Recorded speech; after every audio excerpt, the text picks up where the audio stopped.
guys, welcome back to another video on the MA Education channel. Today, we'll be going over arrays. In last week's lesson, we talked about for loops and we left one question as our homework. Let's first go over the homework together. Now we have the practice question in JDoodle. The code starts by initializing a variable answer to 1. This variable will be used to store the result of the calculation. Then it enters a for loop. The loop starts with I equal to 1 and continues as long as I is less than or equal to 10. In each iteration of the loop, the value of answer is multiplied by 4. After the loop finishes, the value of answer is printed to the console. This value is the 10th power of 4 because the loop multiplies answer by 4 10 times. Let's see if this works.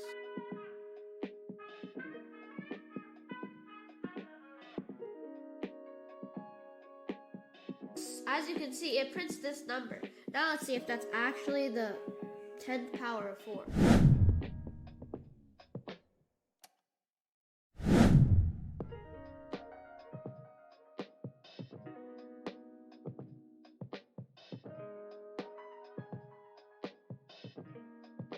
Looks the same to me. Now, let's learn something new in today's lesson. Today, we will talk about arrays. In our third lesson, we talked about variables. We considered variables as a box and we used it to store data. Variables can only store one piece of data. We can consider an array as multiple boxes. Each box can store one piece of data, so an array can store a group of data. Each array can only store one type of data. Arrays can store groups of integers, doubles, booleans, strings, etc. The size of the array is fixed, which means the number of data an array can store is fixed. As we just said, an array is like a sequence of boxes. To define an array, we need to give the array a name and the number of boxes, which is the size of the array. We call the data stored inside the array elements. The position of the box we call index. The important thing to remember is the index of the box starts from 0. So if the size of an array is n, then the box's index will start from 0 to n minus 1. The index of array elements will always start with 0 and end with n minus 1. Now let's talk about how to declare an array. An array can be declared by using the following syntax. We'll start with the data type we want. For example, int, double, or string, followed by brackets. The brackets mean that this is an array. We then give a name to this array. Then we use the syntax new data type to tell Java the size of the array. Here are the two examples. Int myArray equals to new int bracket 10 bracket semicolon, and double bracket yourArray equals to new double bracket 20 bracket semicolon.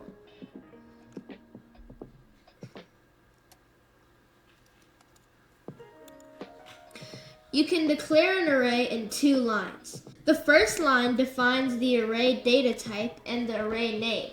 In the second line, it assigns the array size. An example is int bracket myArray semicolon, and then myArray equals to new int bracket 10 bracket. In these methods to declare an array, the element value in the array is not assigned and will be the default value, which we mentioned in our next slide. The array can also be declared as following. Data type bracket equals to array name equals to curly braces,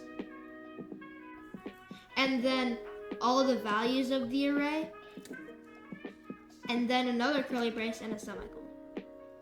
When an array is created, its elements are assigned to the default value. For int and double arrays, the default values are 0. For example, if we define an array, myArray, with 10 spaces, the initial value of the 10 elements will be 0. The array element can be accessed by using the index number inside the brackets. For example, if we define an array called myArray to store 4 integers, as we talked about before, the index of elements in myArray will be 0, 1, 2, and 3. So each element can be accessed as myArray 0, myArray 1, myArray 2, myArray 3. We can assign the value to each array element as following. myArray 0 equals to 10, myArray 1 equals to 20, myArray 2 equals to 30, and myArray 4 equals to 40. Now let's talk about how to print array elements. Now let's look at the example. Here, we're defining an array, myArray, that has 4 elements that are all integers, that are 10, 20, 30, and 40. If we just try to print out the array like this, it'll be an error. This is the correct way to print an array. You make a for loop, make the counter variable, and make the for loop stop when the counter variable is equal to myArray.length, which is the length of the array. After that, you increase the counter variable. You print myArray, bracket I, and then bracket plus space to keep them all spaced out. Let's show it in JDoodle. Here we have a program that prints out an array. We start by declaring an array, myArray, that stores 10, 20, 30, and 40. Instead of printing like this, which we can test right now, it's going to be an error and just print out the address of the array. Instead, you want to print it out like this, where you create a for loop with a counter variable that stops when I is less than myArray.length. Then you print out myArray I plus space, which will print out the 4 elements of the array and spaces between them. Let's see if this works. As you can see, it prints out 10, 20, 30, and 40.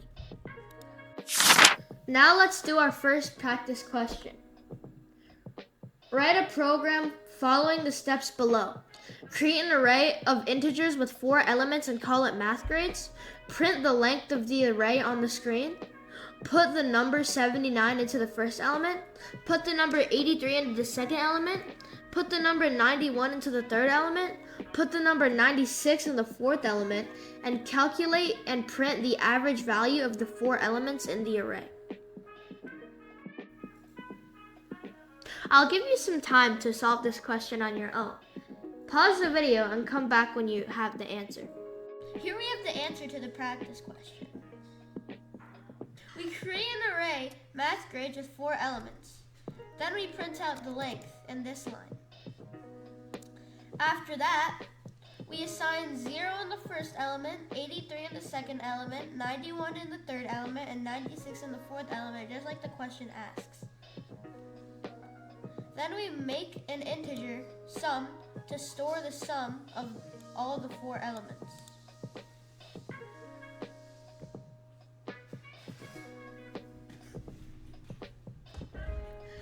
Then we make a for loop that adds MathGrades I as long as I is less than 4.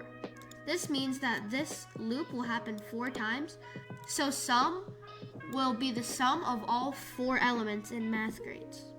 Then we create an integer average that is sum divided by 4, which is the average of all 4 elements in MathGrades. Then it prints out system.out.print.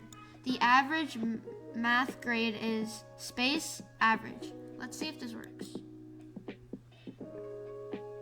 As you can see, it prints out the array length and says that the average MathGrade is 87. Here's the second practice question. Read n, then n numbers. N is always going to be less than 200 from the input and put them into an array. Then write the numbers out again, but in reverse order. We will assign this question for homework. Next week, come back with the answer and we'll review it. That's it for today's lesson. Thank you for watching. If you want to see more of these videos, make sure to smash the subscribe button and smash the like button. The purpose of this channel is to help the local schools. A majority of the profit will be donated to the local schools. So if you want to help the community, then hit the like and the subscribe button. Thank you. Bye.